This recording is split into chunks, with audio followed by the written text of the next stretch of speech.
پھر فرمایا شہر رمضان الذی انزل فیہ القرآن، رمضان وہ مہینہ ہے جس میں قرآن اتارا گیا ہے. یعنی رمضان میں روزے کیوں فرض کیے گئے؟ تاکہ قرآن جیسی نعمت پر شکر ادا کر سکو. حقیقت یہ ہے کہ قرآن جیسی کوئی چیز نہیں.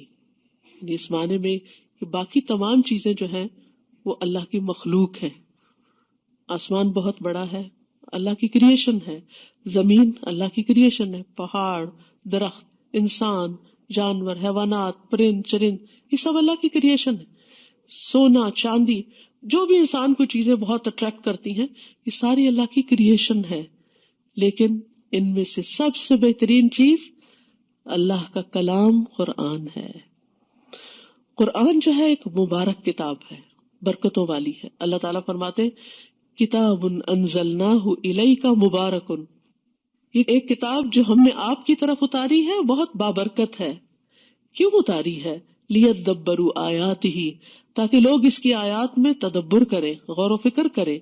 ولیتذکر اولو الالباب، اور عقل مند اس سے نصیحت حاصل کریں.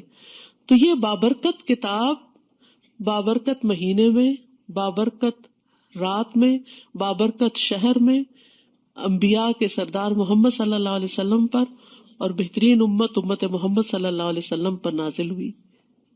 تو یہ رمضان کی لیلۃ القدر میں نازل ہوئی. انا انزلناہ فی لیلۃ القدر وما ادراک ما لیلۃ القدر لیلۃ القدر خیر من الف شہر. لیلۃ القدر میں جو نازل ہوئی، تمہیں کیا پتا کہ وہ لیلۃ القدر کیا ہے؟ وہ 1000 مہینوں سے زیادہ بہتر ہے. تو جس قرآن کے نزول کی وجہ سے ایک رات کو اتنا بڑا مقام ملا، اس مہینے کو مہینوں کا سردار قرار دیا گیا اس قرآن کی وجہ سے. سوچے پھر اس قرآن کی عظمت کیا ہوگی، اس قرآن کی فضیلت کیا ہوگی، اس قرآن کی برکت کیا ہوگی، اس قرآن کے ساتھ ملنے والی رحمتیں کیا ہوں گی.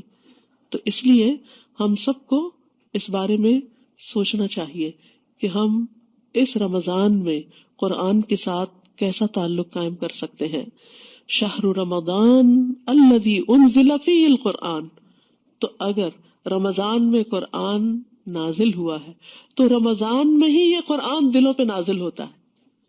عام دنوں میں بھی آپ قرآن سے بھرپور فائدہ اٹھاتے ہیں، لیکن جو فائدہ رمضان میں قرآن کے ساتھ ملتا ہے وہ عام دنوں میں آپ محسوس نہیں کرتے. اس لیے رمضان میں قرآن کے ساتھ زیادہ سے زیادہ تعلق قائم کرنے کی ضرورت ہے. تراویح میں، قیام اللیل میں، دن میں اس کا ناظرہ تلاوت کر کے، اس کو سمجھ کر پڑھ کے. کیونکہ باقی سب بھی فائدے کی چیز ہے، لیکن اصل میں قرآن کا فائدہ اس وقت ہوتا ہے جب انسان اس کو سمجھتا ہے، جب انسان کو پتہ چلتا ہے کہ اس کے اندر کیسے کیسے ہیرے جواہرات ہیں، میری زندگی کے کیسے کیسے مسائل کا حل ہے، کیسی کیسی برکتیں اور کیسی کیسی رحمتیں اللہ نے اس کے ذریعے بندوں کو عطا کی ہیں. تو اس لیے بہت ضروری ہے کہ ہم رمضان کے مہینے میں قرآن سے بھرپور فائدہ اٹھائیں. کیونکہ یہاں پر آپ دیکھیے کہ قرآن کیوں اتارا گیا، مقصد بتا دیا گیا. ہدی للناس، یہ تمام انسانوں کی ہدایت کے لیے آیا ہے. اور کسی بھی چیز سے گائیڈنس کب لی جاتی ہے؟ اب مثال کے طور پر آپ کی اگر گاڑی میں اچھے سے اچھا جی پی ایس ہے، اچھے سے اچھا آپ کو میپ پلان ہے، لیکن اگر آپ اس کو آن نہیں کرتے، اور اگر آن بھی کر دیتے ہیں اس کے ساتھ وائس نہیں آن کرتے، تو پھر کیا ہوتا ہے؟ آپ بعض اوقات صرف نقشہ دیکھ کے بھی نہیں پہنچتے. آپ کو جب وہ بتاتی رہتی ہے، مسلسل انسٹرکشن ملتی رہتی، ٹرن رائٹ، ٹرن لیفٹ، اتنے 100 میٹر پہ اتنے کرے، یہ کرے وہ کرے، تو پھر آپ کو کتنی آسانی ہو جاتی ہے، پھر آپ صحیح منزل پہ پہنچ جاتے. ورنہ بعض اوقات نقشہ بھی سامنے رکھا ہوتا ہے، سنتے نہیں، سمجھتے نہیں، تو ایک موڑ غلط کاٹ کے کہیں سے کہیں پہنچ جاتے، بھٹکتے پھرتے. اور آپ کو پتا ہے کہ بھٹکنا کتنا تکلیف دہ ہوتا ہے. ہو سکتا ہے آپ میں سے کوئی یہاں آتے ہوئے رستہ بھٹکا ہو اور اس کا وقت ضرورت سے زائد لگ گیا ہو، تو انسان کو کتنی تکلیف ہوتی ہے. تو اس زندگی میں بھی ہر انسان کے ذہن میں بے پناہ سوالات ہوتے ہیں، کنفیوژن ہوتی ہے.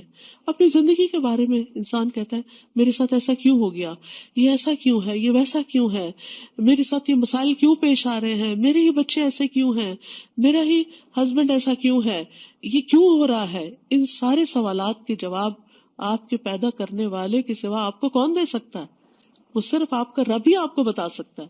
آپ انسانوں کے پاس کاؤنسلنگ کے لیے جاتے ہیں ایک کے پاس جاتے ہیں وہ آپ کو ایک مشورہ دیتا ہے، دوسرے کے پاس جاتے ہیں وہ آپ کو کوئی اور دیتا ہے، دوست سے بات کرتے ہیں وہ کوئی اور ہی کہانی بتاتی، اماں سے بات کرتے ہیں وہ کوئی اور نصیحت کرتی. انسان حیران پریشان ہو کے سوچتا ہے کس کی بات مانوں کس کی نہ مانوں. ہیں تو یہ سارے میرے پیارے اور بہت اچھے سہارے، لیکن یاد رکھیے ہم سے ہمارے خالق سے بڑھ کر کوئی پیار نہیں کرتا، اس سے بڑھ کر ہمارا کوئی خیر خواہ نہیں. اسی لیے اس نے اپنی محبت اور اپنی خیر خواہی کا ثبوت دیتے ہوئے ہمیں یہ کتاب دی ہے تاکہ ہم اس سے گائیڈنس حاصل کریں. اسی لیے قرآن کے شروع میں ہی اللہ تعالیٰ فرماتے ہیں ذالک الکتاب لا ریب فیہ ھدی للمتقین، یہ کتاب جس میں کوئی شک نہیں، یہ ہدایت کے لیے آئی، لیکن کس کو ہدایت دے گی؟ متقی لوگ. اب آپ دیکھیے کہ رمضان اور تقوی اور ہدایت اور تقوی، روزے سے آپ کو کیا ملے گا؟ تقوی ملے گا، اور پھر قرآن سے آپ کو گائیڈنس ملے گی، اور یہ گائیڈنس آپ کو رمضان میں زیادہ ملے گی جب آپ تقوی کی حالت میں ہوں گے یا تقوی اٹین کر رہے ہوں گے. تو یہاں پر اللہ تعالیٰ فرماتے ہیں ھدی للناس وبینات من الہدی والفرقان، اور اس میں کلیئر پروفس ہیں، واضح دلائل ہیں. یعنی ایسا نہیں کہ صرف ایک مبہم سی کوئی گائیڈ لائن دی جا رہی ہے، اس میں پورے دلائل کے ساتھ آپ کو بات سمجھائی جائے گی کہ ہدایت کس کو کہتے ہیں اور کس معاملے میں انسان کو کیا رویہ اختیار کرنا چاہیے. اور فرقان فرق کرنے سے ہے، یعنی جس میں انسان اچھے اور برے، حلال اور حرام، جائز اور ناجائز، صحیح اور غلط میں تمیز کر سکتا ہے، یعنی فرق کر سکتا ہے. انسان کو واضح طور پر پتہ چل جاتا ہے. یہ قرآن ایک نور ہے، ایک روشنی ہے کہ جس سے آپ کو پتہ چلتا ہے کہ آپ کو کیا کرنا چاہیے اور کیا نہیں کرنا چاہیے، کیا چیز آپ کے فائدے کی ہے اور کیا چیز آپ کے لیے نقصان دہ ہے. فمن شہد منکم الشہر فلیصم، پھر وہی دوبارہ بات کی گئی. تو جس کو یہ مہینہ ملے، جو اس مہینے کو پائے، جس کی زندگی میں رمضان آ جائے، اسے چاہیے کہ روزے رکھے. تو اس سے پتہ چلتا ہے کہ رمضان میں سب سے اہم ترین عبادت روزہ ہے. یعنی آپ چاہے دن بھر قرآن پڑھتے رہے اور رات بھر قیام کرتے رہے لیکن روزہ نہ رکھے تو بات نہیں بنے گی. قرآن کا فائدہ، دعا کا فائدہ، صدقہ خیرات کا فائدہ، ہر چیز کا فائدہ روزے کے ساتھ ہے. اسی لیے پھر تکرار سے تاکیدی حکم دیا جا رہا ہے کہ فمن شہد منکم الشہر. شاہدہ کا لفظ بڑا دلچسپ ہے. شاہدہ کا مطلب ہوتا ہے دیکھنا، مشاہدہ کرنا. تو آپ دیکھیے کہ رمضان کا چاند دیکھنا چاہیے، اس کے لیے کوشش کرنی چاہیے. بادل ہو تو اور بات ہے، ورنہ اہتمام کرنا چاہیے اور چاند دیکھ کر روزہ رکھنا چاہیے. اور جب چاند نظر آ جائے تو پھر دعا بھی پڑھنی چاہیے. ہوپ فلی آپ کے پاس شہر رمضان کتاب ہوگی جس میں شروع میں ہی دعائیں دے دی گئی ہیں. وہ دعائیں آپ دیکھ کے بھی پڑھ سکتے ہیں، ویسے تو یاد کر لیجئے کیونکہ ہر مہینے کے شروع میں وہ دعا پڑھنی چاہیے جب بھی چاند نظر آ جائے. کیونکہ بعض اوقات پہلی رات کا چاند نہیں بھی نظر آتا تو دوسری رات نظر آ جاتا ہے، دوسری رات پڑھ لیجئے. اور بہت خوبصورت دعا ہے جس میں انسان اپنے لیے اللہ تعالیٰ سے برکت مانگتا ہے اور اس مہینے کی خیر مانگتا ہے. ہم سب کو ہر دن کی، ہر مہینے کی خیر چاہیے اور شر سے بچنے کی ضرورت ہے ہم سب کو. تو اس لیے اس دعا سے بھرپور فائدہ اٹھائیے اور اس وقت اللہ کا شکر ادا کیجیے. جب آپ چاند دیکھ لیں تو مسنون دعا پڑھنے کے بعد کچھ اور دعائیں بھی دل میں ضرور مانگے کہ اللہ تعالیٰ اس مہینے کو ہمارے لیے آسان کر دے. اللہم لا سہل الا ما جعلتہ سہلا وانت تجعل الحزن سہلا اذا شئت. اللہ کچھ آسان نہیں جب تک کسی چیز کو تو آسان نہ کرے. لا سہل الا ما جعلتہ سہلا وانت تجعل الحزن سہلا، اور تو ہی مشکل کو آسان کرتا ہے اذا شئت، جب تو چاہتا ہے. تو آسانی مانگے کہ اللہ روزہ رکھنا آسان کر دے، یا اللہ روزے کے ساتھ سارے جو میرے کام اور ذمہ داریاں ان کو پورا کرنا آسان کر دے، یا اللہ راتوں کا قیام آسان کر دے، یا اللہ میرے لیے صدقہ خیرات کرنا آسان کر دے، یا اللہ نیکیوں کی زیادہ سے زیادہ توفیق دے دے مجھے اور ہر طرح کی آسانیاں کر دے.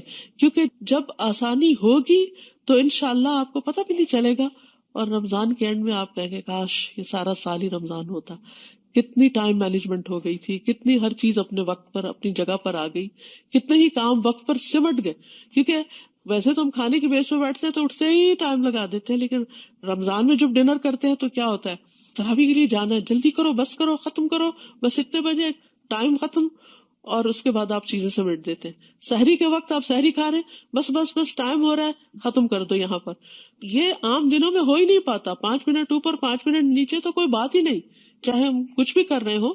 اور جو خواتین ماشاءاللہ آرام سے گھروں میں رہتی ہیں ان کے تو ویسے ہی پھر موج ہوتی ہے، جتنا چاہیں ٹائم لمبا کر لیں. ایک چائے کا کپ چاہے آدھے گھنٹے میں پیئیں اور وہ ختم ہو تو ایک اور بنا کے پینا شروع کر دیں. اپنی آزادی ہے، اپنی دنیا ہے، جو چاہے کریں. تو رمضان میں یہ ساری چونکہ ہماری اپنی ہی عادتیں کنٹرول ہو جاتی ہیں تو بہت سارا وقت بچ جاتا ہے. اس میں بہت ساری نیکیاں کمانے کا موقع مل جاتا ہے، اس میں بہت کچھ سیکھنے کا وقت مل جاتا ہے، عبادت کا وقت مل جاتا ہے، تلاوت کا وقت مل جاتا ہے. یعنی عام دنوں سے زیادہ قرآن پڑھتے ہیں، عام دنوں سے زیادہ دعائیں کرتے ہیں، عام دنوں سے زیادہ صدقہ خیرات کرتے ہیں، عام دنوں سے زیادہ دوسروں کو کھانا کھلاتے ہیں. تو عام دنوں سے زیادہ اچھے اچھے کام کر رہے ہوتے ہیں تو برکتیں ہی برکتیں ہو جاتی ہیں اپنی بس کچھ ایسی عادتوں کو کنٹرول کر کے. تو یہ اللہ تعالیٰ کی بہت بڑی رحمت ہے.